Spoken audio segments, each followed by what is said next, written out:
See you in the morning. When we go.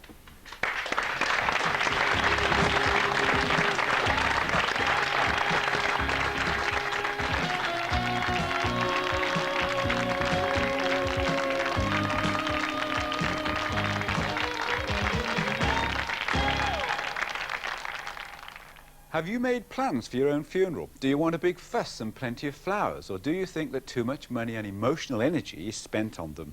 Have you found funerals help you deal with your grief? Or are they too formal and impersonal? Phone 081 811 2211 now and let us know how you mourn the loss of a loved one. Another slice of cherry pie and a damn fine donut. On two. Sheriff, let's get James Hurley up from cell 4 and talk to him straight. He was in love with Laura Palmer. My bet is she told him whatever dirt she knew about Mike and Bobby and who knows what else.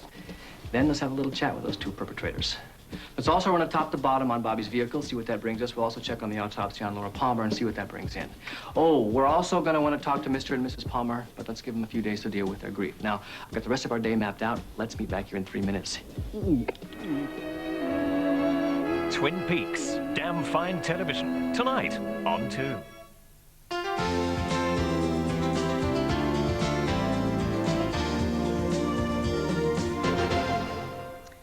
Hello, welcome to Before Noon. In a moment we go to Adrian for an update on the phone-in on adopting babies from abroad, and we'll hear about Matthew's assignment. But first, someone has popped in before going into scene today. We've got Bill Wyman. Hi. Hi. Nice. I can't offer you a cup of coffee, but I can Good, I don't like coffee. offer you a piece of ginger cake. Oh no, I don't trust you. I baked it there. There's no hash in that. I promise you. I baked you a bit of ginger cake myself.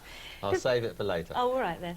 Listen, the last time I saw you was at a surprise party for Michael Winner, and you were playing with a band called the Hot Dogs. That's right, yeah. What's happened to them now? Do you still do Oh, that? but it was just a little band that a friend of mine had together, and he asked me if I wanted to play bass because it's Michael Winner's birthday, and I know Michael for a long time, and Jenny Seagrove, and we just surprised him. Yeah. And we just played sort of early rock and roll, early Elvis stuff, and it was really good. Great, yeah. And the rest of the Stones didn't mind that. Nothing to do with them. Nothing, exactly. Nothing to do with them at all. I want to I'm ask sure you, they would have liked it. I want to ask you, you're talked of as the greatest rock band in the world. Now, is that big? How do you rate each other musically? I mean, are you one of the best bass guitarists? Is Charlie one of... Of course not. Or is it just the composite It's the combination of the band, Yeah. of the members, yeah. We're all quite competent. Charlie is very good, actually. But the rest of the band are all very competent, good musicians. But when the band gets together, something sort of magical seems to happen, which doesn't happen when we play individually. No. Even when Mick goes and does solo tours, it doesn't happen. Yeah. Or It's Keith definitely gets that a band magic. together, or Woody, you know, we've all done it. And it's kind of all right and it's good, but it's never like that. And that's just something that everybody's been trying to copy ever since. If somebody had been in outer Mongolia for 20-odd years and had never heard of the Stones, Oh, what a lovely thought. what would be the definitive Stones track that you would tell them that would try and really encapsulate what you were all about? What, the whole thing? Honky Tonk Women, I think. With the old cowbell? Nice, long, live version of it, yeah. Yeah. What do you- That's my favourite. What do you listen to in your spare time? Everything. I listen to early stuff, blues, early country, and I listen to very up-to-date stuff. I listen to all kinds of music, country, reggae, rock, folk, blues, the lot. There's nothing I don't listen to, and contemporary music, of course. The good stuff, of course. Yeah, absolutely. And there is a lot of it about. There's a lot of rubbish about, too. I don't listen to rap very much. No, I can't. Gets on my believe that. nerves a bit, It's a bit hard to sort of whistle when you leave the room, isn't it? Join in if you know the chorus. Have you ever been through a period of music that the Stones have thought, no, we've got nothing in common, we can't get in there? Or do you think rock has always got in there and done it? Don't quite understand your question. Well, what like do you mean the in the rap Stones band? period.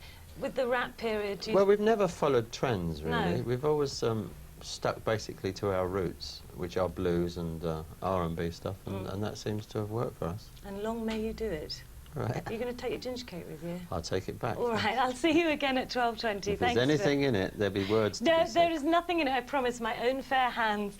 It's over to Adrian now with an update on the open line about adopting babies from abroad. Adrian, how's it going? Well, we've had numerous calls, Judy. Ronki and a phone team have been monitoring them. What sort of opinions have been expressed? Well, all sorts of opinions, and very passionate at that, Adrian. But one point that has been brought out that we actually haven't touched on from Julie Newey from Carnarvon in North Wales and Karen Harris from Leicester have both phoned in to tell us that people may be having problems adopting in this country, and that's why they're going abroad, because of their age. Because quite often, you know, if you're over 40, you will find it a lot more difficult.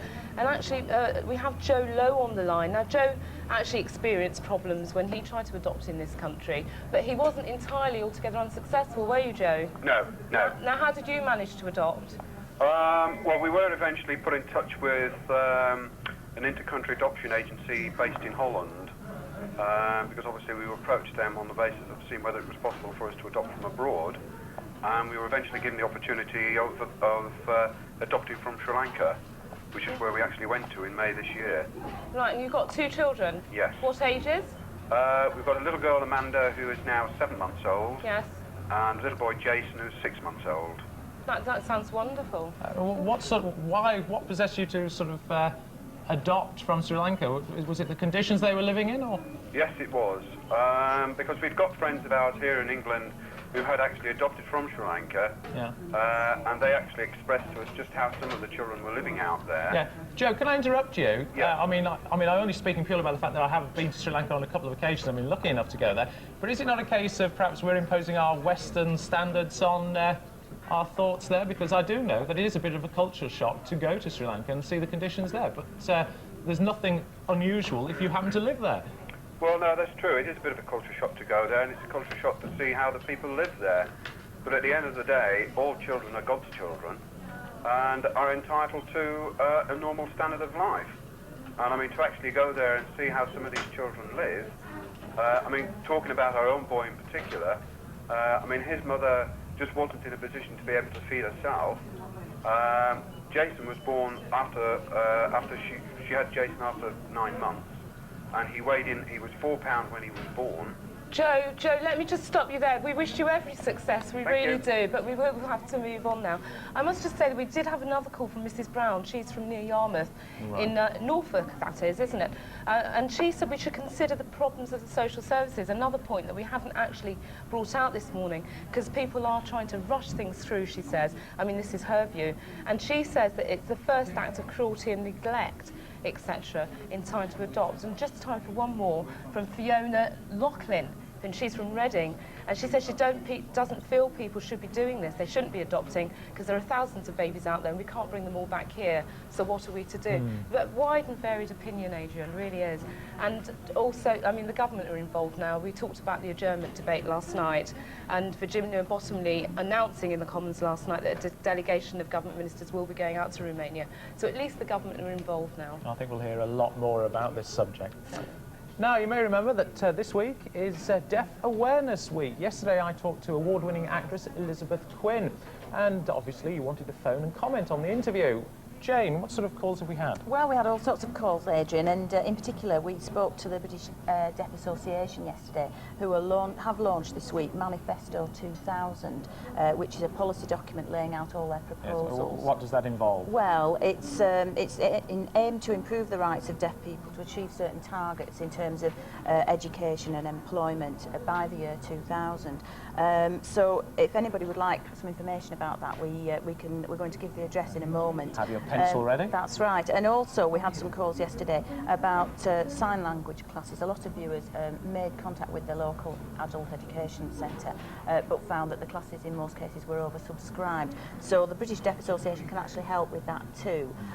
They can, and the address, if you want more information on either of those things, is the British Deaf Association, 38 Victoria Place, Carlisle, and the postcode is CA11HU. If you want to call them, the phone number is 0228 488 44. Right. Tomorrow, our studio guest will be Dr. Eva Jacobs, and we'll be covering a subject that's said to be one of the biggest problems in this country, and that's tranquilizers. So if you'd like to speak to the doctor, 061 814 0814 is the number to ring. Now, it's that moment where we discover whether he's achieved anything other than a mess. Matthew, our roving reporter, was down at, I've got the address here, Stratford-upon-Avon Foods. And we've seen him pack beans into tins. Now he's wrapping Christmas cakes. How's it going, Matthew? I can hear a little whisper there somewhere back in the studio. Anyway, welcome back to Daytime's second recipe of the day, second dish of the day, where we're learning how to make Christmas puddings on an industrial scale. This is Vincenzo. He's in charge of Christmas pud production. What's happening next, Vincenzo? Right, the puddings have been in the oven for 2 3/4 hours. They're now ready to come out. A gas regulo? No, we don't use gas, we use steam at a pressure of 12.5 psi. So they come out of the oven? They come out of the oven and they are kept on the floor to cool for about half an hour. Okay? After that, the ladies, they put them on the bread trolleys and turn them. You can see the operation. And they're taken out of the tub? They are taken out of the tubs, yes. Let's see the ladies take them out of the tubs.